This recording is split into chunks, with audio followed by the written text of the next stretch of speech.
అప్పుడే కదా ఈ రాష్ట్రంలో వ్యవస్థల మీద ఎవరికైనా నమ్మకం ఉండేది.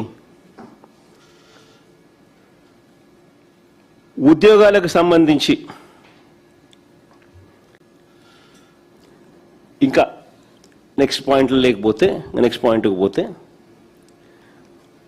ఉద్యోగాలకు సంబంధించి ఎలాంటి కాంపిటేటివ్ ఎగ్జామ్ రిజల్ట్స్ అయినా తీసుకోండి, let it be any exams, public సంబంధించి ఉద్యోగాలకు సంబంధించి ఎలాంటి కాంపిటేటివ్ ఎగ్జామ్స్ అయినా కూడా, public exams especially public involve అయి ఉన్న ఎగ్జామ్స్ ఏదైనా కూడా, ఇటువంటివన్నీ కూడా పారదర్శకంగా మెరిట్ లిస్టులను డిస్ప్లేలో పెడతారు. పారదర్శకంగా మెరిట్ లిస్టులో ఈ డిస్ప్లేలో పెడతారు. ఎనీ ఎగ్జామ్, యూపీఎస్సీ నుంచి తీసుకోండి, ఎక్కడైనా తీసుకోండి. కానీ చంద్రబాబు నాయుడు గారి డిఎస్సి దీనికి పూర్తిగా విరుద్ధం. ఇంతకుముందు గతంలో మనం కూడా డిఎస్సి ఎగ్జామ్స్ చాలా చూసాం. డిఎస్సి అంటేనే ఏంది? డిస్ట్రిక్ట్ సెలక్షన్ కమిటీ అంటే అది కలెక్టర్ పరిధి. కలెక్టర్ పరిధి అని అంటే కలెక్టర్ కార్యాలయాల్లో మామూలుగా ఎక్కడ కూడా గతంలో ఎప్పుడు కూడా చూసినా కూడా ఇది కనిపిస్తుంది. డిస్ప్లేలో, పబ్లిక్ డొమైన్లో డిస్ప్లేలో పెడతారు. మెరిట్ లిస్టులు లేవు, ఈసారి డిస్ప్లే లేదు. కలెక్టర్ల కార్యాలయాల్లో ఎక్కడా మెరిట్ లిస్టులు లేవు, మార్కులు లేవు, ర్యాంకులు లేవు, కటాఫులు తెలియవు, పబ్లిక్ డిస్ప్లేలో పెట్టలేదు. సెలెక్టెడ్ అభ్యర్థులకు మాత్రమే మెసేజ్లు పంపించినారు. సెలెక్టెడ్ అభ్యర్థులకు మాత్రమే మెసేజ్లు పంపించినారు. వాళ్ళకు మాత్రమే కాల్ లెటర్స్ పోయినాయి.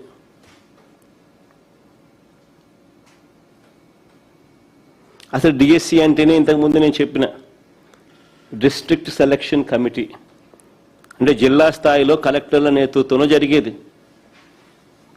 అలాంటి కలెక్టర్ల కార్యాలయాల్లో పబ్లిక్ డిస్ప్లేలో మెరిట్ లిస్టులు పెట్టలేదు, మార్కులు పెట్టలేదు, ర్యాంకులు పెట్టలేదు, కటాఫులు పెట్టలేదు, రోస్టర్ లిస్టు పెట్టలేదు.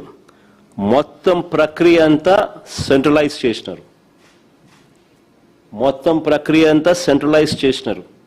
ఆన్లైన్ అని ఒక పేరు పెట్టినారు. మొత్తం ప్రక్రియనంతా సెంట్రలైజ్ చేసినారు. దానికి ఆన్లైన్ అని చెప్పి పేరు కూడా పెట్టారు. నిజంగా ఈ మాదిరిగా ఆన్లైన్ అని పేరు పెట్టి కన్ఫ్యూజన్ క్రియేట్ చేసి ఈ మాదిరిగా లిస్టులలో ఏది కూడా మెరిట్ లిస్టులు లేవు, మార్కులు లేవు, ర్యాంకులు లేవు, కటాఫ్లు లేవు, రోస్టర్లు లేవు, డిస్ప్లే లేదు, ఇవేవి కూడా కలెక్టర్ల కార్యాలయాలలో లేకుండా ఆన్లైన్ అని చెప్పి తీసుకొచ్చి సెంట్రలైజ్డ్ చేసి పిల్లలకి ఎవరికైనా డౌట్లు వస్తే కలెక్టర్ల కార్యాలయానికి పోతే వాళ్ళు ఏమంటారు? పైకి పోండి, మాకు సంబంధం లేదని వీళ్ళు అంటారు. ఆ నుంచి ఖర్చులు పెట్టుకొని అన్ని కింద మీద పడి వాళ్ళు ఇక్కడికి వచ్చినారనుకో, ఇక్కడికి వస్తే ఇక్కడేమంటారు? మాకు సంబంధం ఉంది, కలెక్టర్ కార్యాలయానికి పోండి అంటారు. ఇది జరిగింది. వీళ్ళంతా ఎంతోమంది పిల్లలు ఎన్నో సందర్భాలు తిరిగినారు.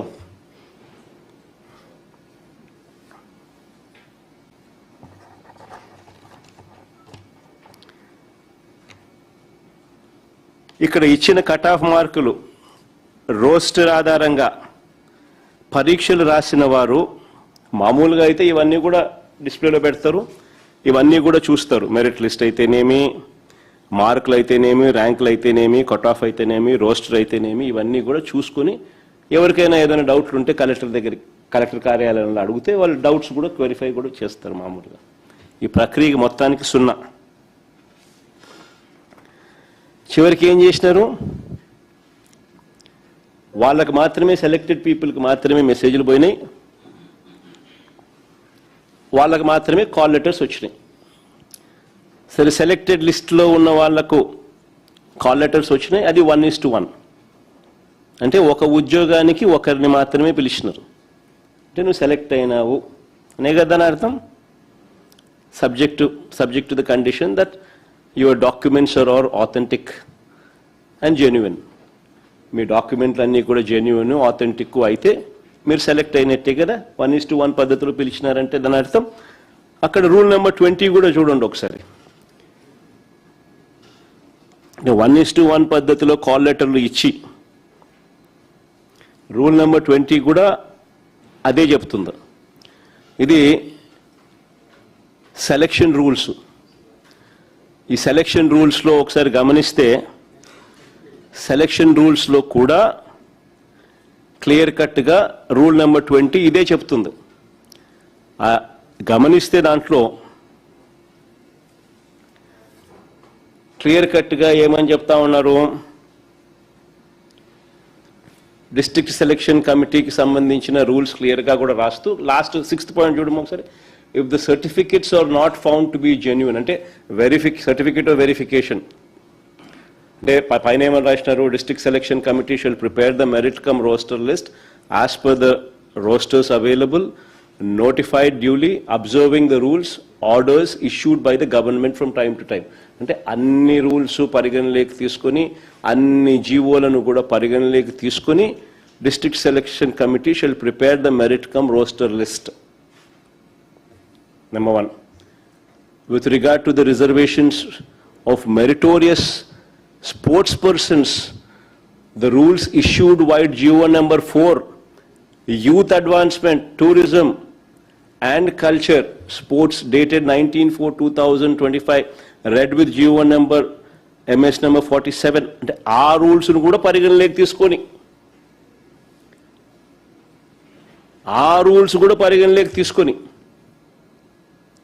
కాల్ లెటర్ పంపించిన తర్వాత 1:1 పద్ధతిలో పంపించిన తర్వాత కింద చూడండి, if the certificates are not found to be genuine or /correct and if the candidate fails to produce the certificates required at the time of verification,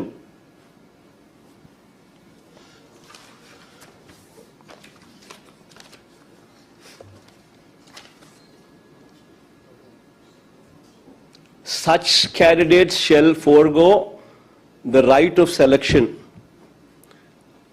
and the next eligible candidate shall be considered for certificate verification.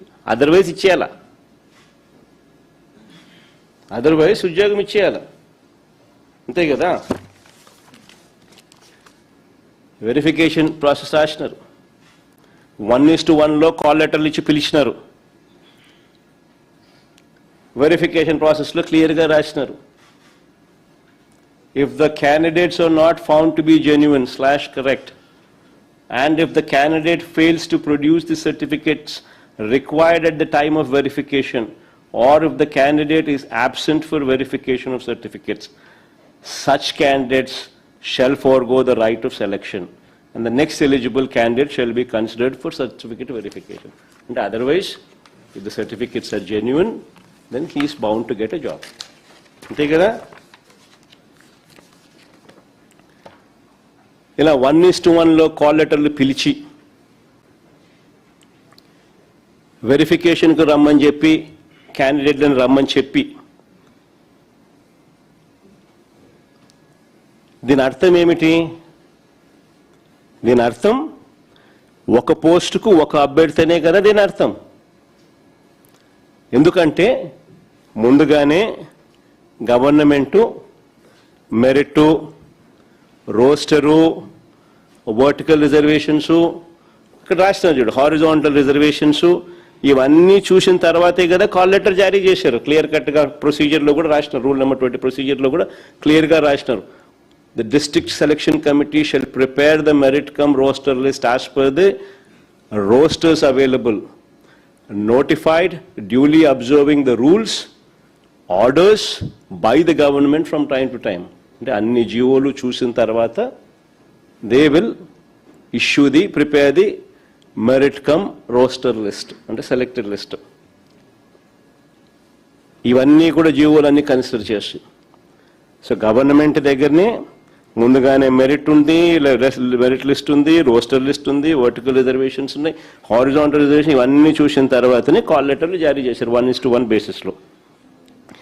ఎందుకనంటే క్యాండిడేట్స్కి ఎన్ని మార్కులు వచ్చాయో వీళ్ళకి తెలుసు కాబట్టి వారు ఓపెన్లోకి వస్తారా, ఓపెన్లోకి రారా, లేదా రిజర్వేషన్లోకి వస్తారా,